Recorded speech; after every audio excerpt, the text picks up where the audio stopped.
Dios les bendiga. Bienvenidos a Vive la Palabra, una semana más donde estamos viendo aplicaciones de nuestra lectura bianual de la Biblia. Ya estamos casi a la mitad del Evangelio de Marcos, de hecho, literalmente es la mitad de este Evangelio. Y hoy comenzamos a leer en el capítulo 8 hasta el capítulo 11 que estaremos terminando el día viernes. Quisiera darte dos aplicaciones que tú puedes encontrar en tu lectura de esta semana. Dos aplicaciones que te van a ayudar a poder vivir la palabra durante esta semana. Sabes, en Marcos vamos a encontrar, en esta sección específicamente, que el escritor va a resaltar muchas de las debilidades de los discípulos cuando ya se está acercando la muerte de Jesús. De hecho, hay dos cosas que quisiera que tú recordaras y miraras en esta lectura. Y la primera es, presta atención a quién es Jesús.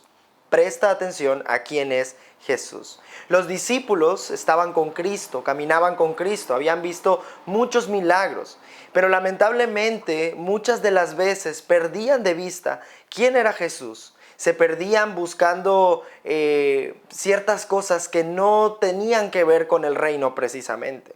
De hecho, vamos a encontrar varias veces en nuestra lectura que Jesús les va a recalcar quién es Él y qué es lo que significa estar con Él. En el capítulo 8, en el versículo 17, Jesús está platicando con los discípulos después de haber alimentado a muchas personas y subido a la barca con ellos. Él les comienza a decir que tienen que guardarse de la levadura de los fariseos. En el versículo 17, los discípulos no están entendiendo lo que Jesús le dice. Versículo 17 dice así: cuando partí los 5 panes entre 5,000, ¿cuántas cestas llenas de los pedazos recogiste? Y ellos dijeron 12, ¿verdad? Y en el versículo 21 les dijo, ¿cómo aún no entendéis? Sabes, los discípulos habían visto muchos milagros de Jesús y habían estado con Él, pero no habían comprendido muchas de las cosas porque su mente no estaba precisamente enfocada en quién era Jesús. También en el mismo capítulo 8 Jesús les tiene que hacer la pregunta, ¿quién dicen ustedes que soy yo? Algunos responden, pues unos dicen que eres Elías, otros dicen que eres Juan. Y Pedro hace esa confesión magnífica de, tú eres el Cristo. Pero más adelante, cuando Cristo está hablando de su muerte, en el capítulo 8 también, Pedro regresa y le dice a Jesús que no vaya a morir. Entonces Jesús, de una manera muy radical, le dice, apártate de mí, Satanás, porque es necesario que yo vaya a la muerte. ¿Sabes? Los discípulos no estaban comprendiendo, no estaban prestando atención de quién era Jesús y el por qué el significado de que sea el Cristo le llevaría a morir también en una cruz. De hecho, en el capítulo 9 vas a encontrar que también cuando va y se transfigura frente a algunos de los discípulos se quedan atónitos y no entienden lo que está pasando. Quieren hacerle enramadas a Elías y a Moisés que aparecen junto a Jesús. Y Jesús pues está allí y les dice que no van a entender hasta después de que Él haya resucitado. En el capítulo 9 vas a encontrar otra escena donde llega cierta persona endemoniada y los discípulos no pueden sacar al demonio. Y entonces en el capítulo 9, versículo 19, Jesús le dice a los discípulos, oh generación incrédula, ¿hasta cuándo he de estar con vosotros? ¿Hasta cuándo os he de soportar? Traédmelo. Jesús es el único que saca a los demonios, pero los discípulos parece ser que no están prestando atención en quién es Jesús. También en el capítulo 9, cuando Jesús vuelve a anunciar su muerte, dice Marcos en el versículo 32 que ellos no entendían lo que Jesús les estaba diciendo. Capítulo 9, versículo 34, los discípulos comienzan a platicar sobre quién va a ser el mayor en el reino de los cielos. Y entonces llegan y Jesús tiene que aclararles y tiene que decirles que el mayor es aquel que va a servir. ¿Sabes? Los discípulos están pensando en otras cosas menos en el significado de quién es Jesús.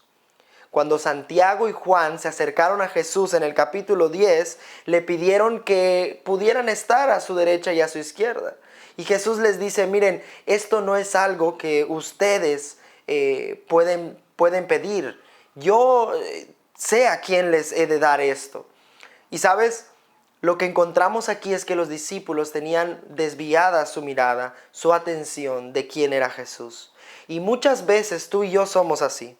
Fácilmente nos olvidamos quién es Jesús, estamos con Él, pero perdemos de vista que Él es el Hijo de Dios, el Hijo del hombre, aquel que vino a salvar de nuestros pecados. Venimos a la iglesia, pero no venimos con el enfoque de adorar a Jesús. Leemos las Escrituras, pero no las leemos con el enfoque de conocer de Jesús. Incluso oramos en el nombre de Jesús, pero muchas de nuestras oraciones ni siquiera son para que seamos transformados a la imagen de Jesús.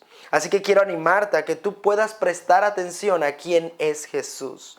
Pero también la segunda aplicación que puedes encontrar es: presta atención a lo que significa seguir a Jesús. De hecho, en el capítulo 8, en el capítulo 9 y en el capítulo 10 vas a encontrar 3 escenas donde Jesús habla de lo que significa seguirle.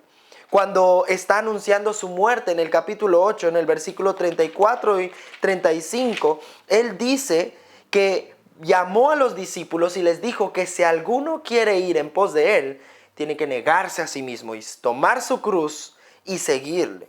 Así que seguir a Jesús implica estar dispuesto a ir a la muerte con Él. Cuando discutían los discípulos en el capítulo 9 sobre quién va a ser el mayor, Jesús les va a declarar que el mayor es aquel que sirve, aquel que está dispuesto a ponerse debajo de otros, como Él mismo lo haría unos días después. De hecho, en el capítulo 10 vas a encontrar esa famosa escena del joven rico que se acerca con Jesús y le dice que qué tiene que hacer para entrar al reino de los cielos. Jesús le dice que venda todo lo que tiene y que le siga. Y este joven se va muy triste porque amó más sus bienes que al mismo Señor Jesús.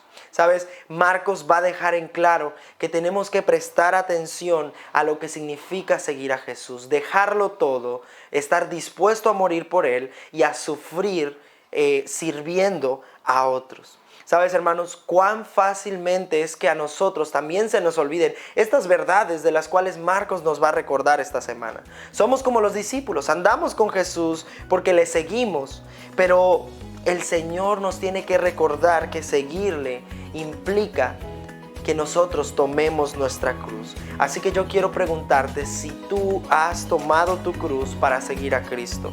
¿Estás sirviendo a otros como Cristo te ha servido a ti a través de la cruz? ¿Amas más a Cristo que tus posiciones o tus posesiones? Espero que esta semana, mientras tú leas, puedas prestar atención a quién es Jesús y prestar atención en lo que significa seguir a Jesús. Dios te bendiga.